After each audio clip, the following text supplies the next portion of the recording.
Bosan di rumah aja. Untuk pembelajaran sekarang, kita ke kebun belakang rumah yuk.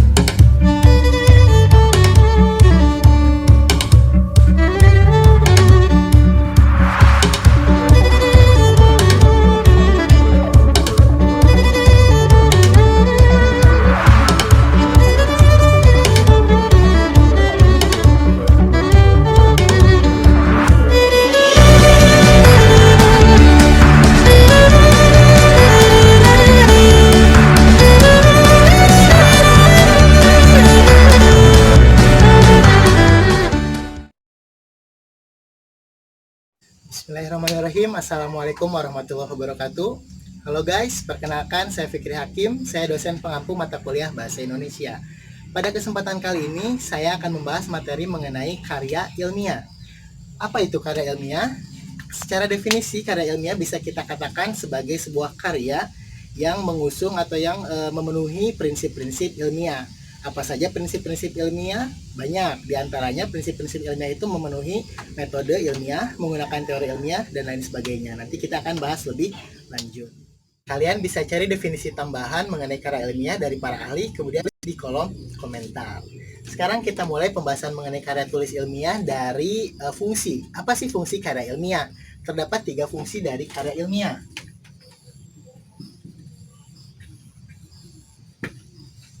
Yang pertama ada fungsi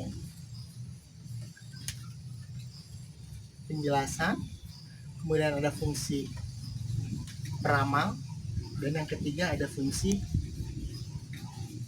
kontrol.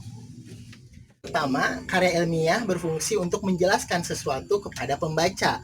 Menjelaskan dengan cara apa? Tentu menjelaskan dengan dasar-dasar atau prinsip-prinsip keilmiahan.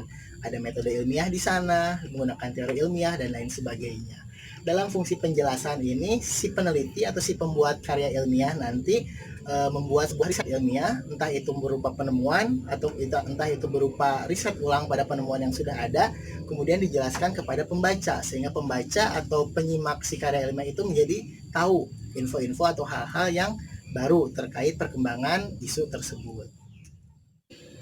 Selanjutnya yang kedua, ada fungsi sebagai peramal. Apakah peramal seperti ini?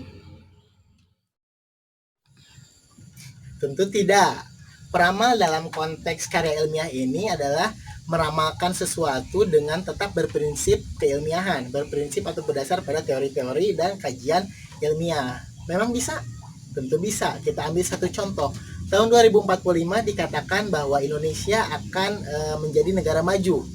Dari mana kita bisa meramal tahun 2045 Indonesia menjadi negara maju? Tentu ada riset yang mendahuluinya.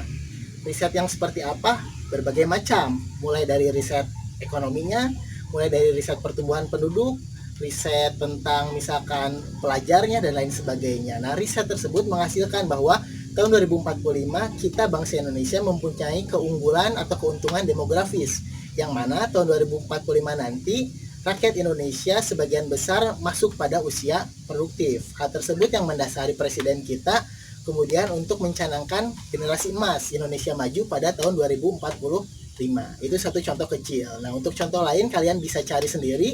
Kalian bisa aplikasikan fungsi peramal dari karya ilmiah ini seperti apa. Tulis contohnya di kolom komentar, oke? Nah, selanjutnya yang ketiga ada fungsi kontrol. Apakah fungsi kontrol seperti ini?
Bukan itu.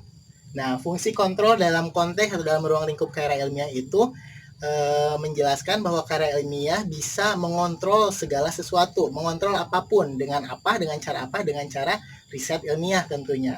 Masih bingung? Kita lari ke contoh. Saya ambil contoh misalkan pemerintah menaikkan harga bahan bakar. Pemerintah menaikkan harga bahan bakar, kemudian para peneliti atau para akademisi melakukan riset ilmiah bahwa tidak mungkin harga bahan bakar naik mengingat misalkan harga minyak dunia turun. Nah, seperti itu. Nah, dari contoh tersebut, para akademisi atau peneliti itu mengontrol pemerintah untuk tidak menaikkan harga bahan bakar karena menurut riset atau penelitian mereka harga minyak dunia turun sehingga tidak mungkin bahan bakar di Indonesia justru naik. Itu contoh kecil saja. Contoh lain seperti biasa kalian cari, kalian aplikasikan fungsi kontrol tadi, kemudian tulis di kolom komentar. Sudah paham terkait fungsi karya ilmiah? Semoga sudah ya. Jika belum, silahkan cari sumber lain, kita diskusi bersama-sama bisa melalui kolom komentar, atau bisa melalui japri ke saya, melalui email, dan lain sebagainya. Sekarang kita lanjut dulu. Kita lanjut pada jenis karya ilmiah. Ada banyak jenis karya ilmiah, mulai dari skripsi, tesis, disertasi, makalah, artikel ilmiah, esai, dan lain sebagainya. Hanya yang akan kita pelajari semester ini adalah artikel ilmiah dan makalah. Nah, nanti di akhir perkuliahan kalian akan ditugasi untuk membuat artikel ilmiah dan makalah. Nah, sekarang kita masuk pada sistematika. Setelah dari jenis-jenis kita masuk pada sistematika. Secara sederhana sistematika penulisan karya ilmiah itu terbagi atas pembuka, kemudian ada isi, dan ada penutup. Ini sistematika. Nah, dari konsep sederhana pembuka, isi, dan penutup ini nanti kita akan pelajari lebih lanjut, pelajari lebih detail pada bab artikel ilmiah atau pada bab makalah. Hanya pada dasarnya pada bagian pembuka ini di sini kita nanti ada kata pengantar, kemudian ada daftar isi, ada abstrak di sana dan lain sebagainya.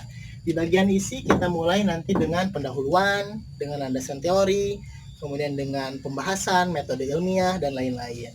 Dan di bagian penutup, nanti kita akan melatih bagaimana cara menulis daftar pustaka yang baik, cara menampilkan lampiran-lampiran yang sesuai, seperti itu. Ada pertanyaan? Setelah kita bahas mengenai definisi karya ilmiah, kita bahas tadi fungsi karya ilmiah, kita bahas sedikit tentang jenis dan sistematika, sekarang kita masuk pada tahapan-tahapan menulis karya ilmiah. Bagaimana sih tahapan dalam menulis karya ilmiah? Pertama ada tahap persiapan. Dalam tahap persiapan, yang harus disiapkan pertama adalah topik atau isu atau tema. Tema atau topik disesuaikan dengan keahlian masing-masing peneliti. Setelah isu ditentukan, kemudian cari data.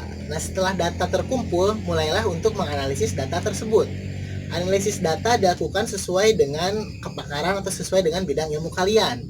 Mahasiswa kesehatan lakukan analisis dengan berdasar pada teori-teori analisis kesehatan. Mahasiswa ekonomi lakukan analisis dengan berdasar pada teori-teori analisis ekonomi, seperti itu. Setelah isu ditentukan, data terkumpul, kemudian dianalisis, nah kalian sudah bisa mulai menulis draft karya ilmiah. Setelah kalian tulis draft karya ilmiah, tulisan kalian bisa masuk pada tahap revisi dan editing. Revisi dan editing bisa kalian lakukan sendiri, atau untuk kasus-kasus seperti skripsi, disertasi, dan lain sebagainya, bisa kalian konsultasikan ke dosen pembimbing atau ke promotor kalian. Proses editing dilakukan agar karya ilmiah yang kalian produksi atau kalian tulis sudah lepas dari kesalahan-kesalahan, entah itu kesalahan berbahasa ataupun kesalahan dalam penggunaan teori dan metode, seperti itu. Setelah dari tahapan-tahapan, kita lanjut pada ciri dan sifat karya ilmiah. Apa saja sih yang menjadi ciri dan sifat karya ilmiah? Yang pertama, karya ilmiah itu harus jujur. Jujur. Kemudian yang kedua, karya ilmiah itu harus bebas prasangka. Yang ketiga, karya ilmiah itu harus objektif. Yang keempat, karya ilmiah itu harus formal. Dan yang kelima, berprinsip analisis.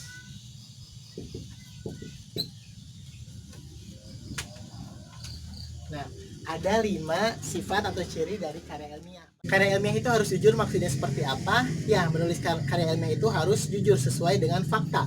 Jadi saat data di lapangan berkata A, hasil analisis A, karya ilmiah yang ditulis pun harus A, tidak bisa diubah sesuai dengan kepentingan tertentu. Jadi tetap harus berdasar pada data dan hasil analisis. Kemudian yang kedua, harus bebas prasangka.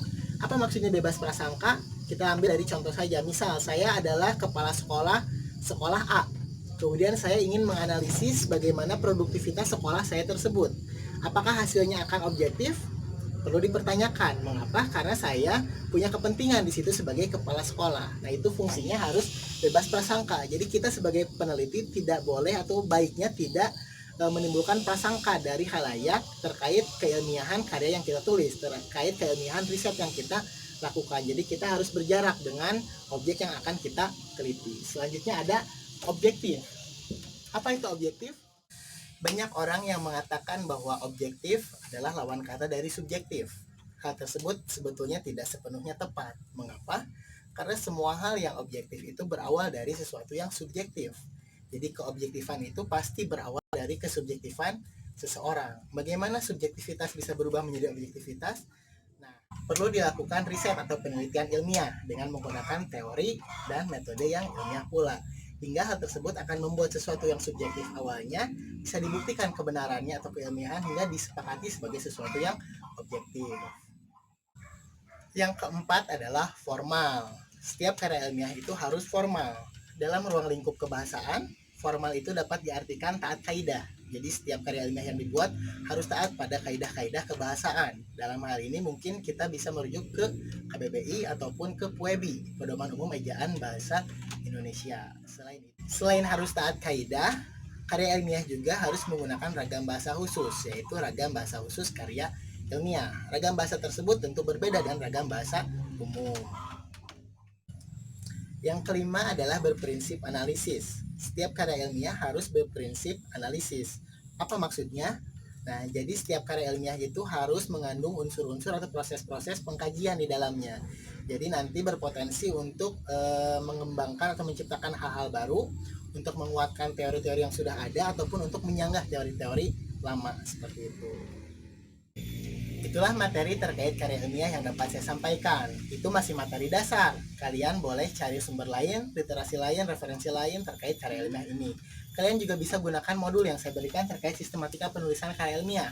Silahkan dibaca ulang, kita diskusi bersama, boleh di kolom komentar ataupun di grup yang sudah kita buat. Terima kasih atas segala perhatian. Wassalamualaikum warahmatullahi wabarakatuh.